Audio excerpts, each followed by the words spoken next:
নবমীর দিনে তো ভীষণ বৃষ্টি হচ্ছিল, আর বাড়ি আসার পরে না আমরা সবাই চেঞ্জ করে নিয়েছিলাম।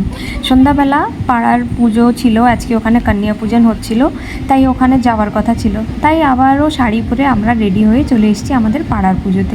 এখানেও না ভীষণ সুন্দর প্রতিমা বসিয়েছে, আর আজকে এখানে কন্যা পূজন করছে। দেখো সব ছোট ছোট মেয়েরা এখানে বসে আছে। আর আমি চিনিকে কোলে করে নিয়েছিলাম, ওকেও বলছিল বসাতে, কিন্তু চিনি তো একদমই রাজি ছিল না কোলের থেকে নামার জন্য, আমার কোলেই ছিল।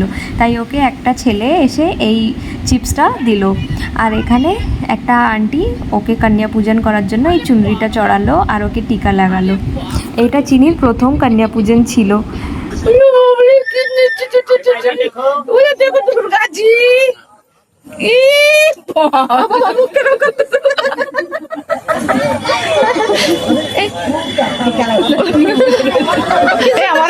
আমার একটু ইচ্ছা ছিল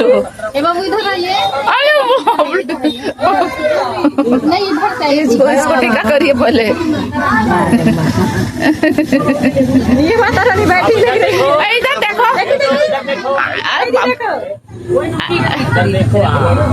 भाई बबलू और कान में लग गई है, इस पैर नीचे ना गिरे बेटा।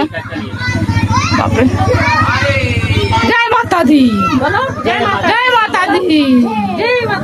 আজকে কিন্তু চিনির 3টে কন্যা পূজন হয়েছে, আরও 3টে গিফটও পেয়েছে। একটা তো এই চুনরি পেয়েছে, আর একটা পেয়েছে পেন্সিল সেট, আর একটা আছে এই যে টাকাটা পেয়েছে।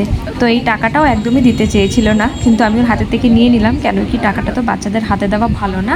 তারপরে বাড়ি এসে দেখি আমাদের একটা দিদি ভাই আর দাদা ভাই এসেছিলো। আমাদের সঙ্গে যে একটা দিদি ছিল ইয়েলো শাড়িতে, তোমরা হয়তো দেখেছো, স্টার্টিংয়ে দেখবে ব্লগে, তো ওনার ভাই হচ্ছে আর ওনার ভাই বউ এটা।